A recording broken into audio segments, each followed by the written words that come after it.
मण्डली र यस शिवालयको लगभग हजुरहरूले देख्नु भएको छ जिम्मेवारी नै कीर्तन मण्डलीको जत्तिकै भएको छ शिवालय सञ्चालनमा।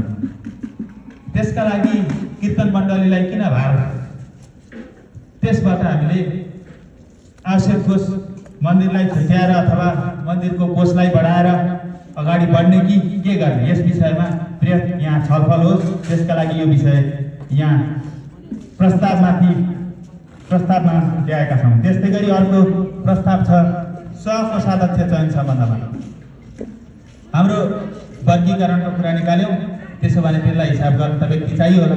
त्यसका लागि सहकोषाध्यक्ष सिद्धार्थ हरिकीर्तन मण्डली र शिवालयको वित्तीय छुट्याई अलग सहकोषाध्यक्षद्वारा समिति सदस्यभित्रबाट सम्झना मिश्रजीलाई सहकोषाध्यक्ष चयन गर्ने भन्ने कुरा हाम्रो समितिको निर्णयलाई यहाँहरूले छलफलमा लगेर त्यो हुन्छ हुँदैन पारित गराउनु पर्ने हुन्छ।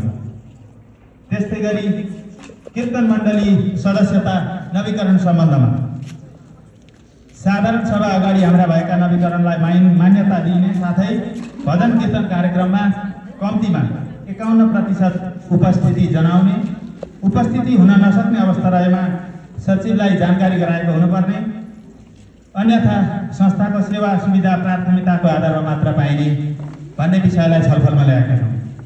यो विषयमा पनि बृहत छलफल होस्। त्यस्तै गरी कीर्तन मण्डलीमा नवप्रवेश शुल्क निर्धारण गर्ने सम्बन्धमा हामीले अगाडिदेखि नै यो विषयमा चलिरहेकै थियो। अब के गर्ने त भन्ने विषयमा विभिन्न कीर्तन मण्डलीहरूको कार्यक्रमको ढाँचा तथा उहाँहरूको पनि यसो 2-4वटा कीर्तन मण्डलीको कुन तरिकाले चल्नु हुँदो रहेछ भन्ने कुरा विविध विषयमा हामीले बुझ्ने क्रममा पनि के सहज हो के असहज हो भन्ने कुराहरूको सम्पूर्ण विधिबारे जानकारी लिएर सहज ढङ्गले अघि बढ्ने क्रममा अक्षरपी 2505 शुल्क निर्धारण गर्दा के होला, यो विषयमा छलफलमा ल्याउनलाई हामीले यो विषय अगाडि सारेका छौँ। त्यस्तै गरी स्थिर पुँजी जुन छ त्यसलाई चलायमान बनाउने सम्बन्धमा हाम्रो कोषमा रहेको पुँजी जति पनि छ, कति पुँजीहरू स्थिर भएर रोकिएको छ, त्यो पुँजीलाई चलायमान बनाउन मेजर 5लाई जिम्मेवारी अघि मैले भनिहालेँ एकपटक समिति चयन सम्बन्धमा पनि भनेर त्यही जिम्मेवारी मेजर 5लाई नै दिने कि के गर्ने भन्ने विषयमा पनि बृहत छलफल होस् र यो छलफल पश्चात यी प्रस्तावहरू पारित हुन् भनेर यहाँ छलफलका लागि ल्याइएको हो। त्यस्तै गरी समवेदनाको विषयमा हाम्रो सिद्धार्थ हरिकीर्तन मण्डली सदस्यभित्र परेको बेला हामी घरतर्फ त प्रायः सबै पुगिनै सक्छौँ, माइततर्फ भन्ने भए यहाँ माइततर्फ सम्भव भएसम्म समवेदनाका लागि उपस्थिति जनाउने या समवेदना पुर्याउने व्यवस्था मिलाउने भनेर यो निर्णयलाई अगाडि बढाउँदा के होला यो विषय पनि छलफलमा ल्याउने। त्यस्तै गरी पालो कीर्तन छुट्याउने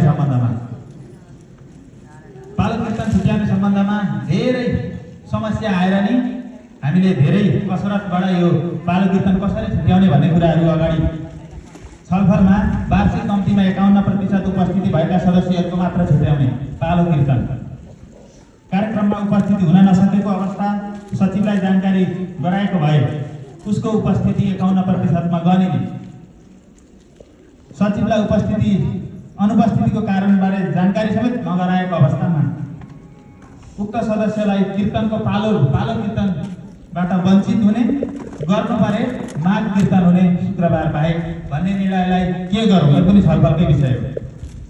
त्यस्तै गरी पर्व कीर्तन सम्बन्धमा सम्पूर्ण पर्व कीर्तनहरू कहिले पर्व हामी एकै दिन त्यही पर्वकै दिन थपाउँछौँ। यो विषयमा एउटा क्यालेन्डर समितिका 5 मेजर 5लाई जिम्मेवारी दिएर वार्षिक क्यालेन्डर निकाल्ने भनेर यो विषय पनि छलफलमा लैजानका लागि ल्याएका छौँ। त्यस्तै गरी अर्को विषय छ भजन कीर्तन समयमा बालबालिकाको भूमिका सम्बन्धमा। बालबालिकाको भूमिका हामीहरू देख्छौँ, कति बालबालिका नाचिरहेका हुन्छन्, अगाडि उभिरहेका हुन्छन्, माइकमा बोलिदिरहेका हुन्छन्, अनुशासनहीन देखिन्छ। त्यो अशोभनीय र असभ्य हुन नदिन सम्पूर्ण अभिभावकले जिम्मेवारी लिई अग्रस्थानमा बिना मोबाइल सभ्य भएर जिम्मेवारी बनाउने भूमिका अभिभावकले लिनुपर्ने या के गर्नुपर्ने यो विषयमा पनि छलफल होस् भन्ने। अब थप यहाँहरूबाट उठेका केही विषय पनि हुन सक्छन्, विविध त्यो विषयहरू पनि लिने वार्ता गर्दै म यो हाम्रो प्रतिवेदनका लागि छलफल गरी यो प्रतिवेदन छलफल गरी पास गराउनका लागि समय मैले 1 मिनेट दिएको छु। यो प्रतिवेदन यहाँहरूले हेरेर पास गराउनु होला।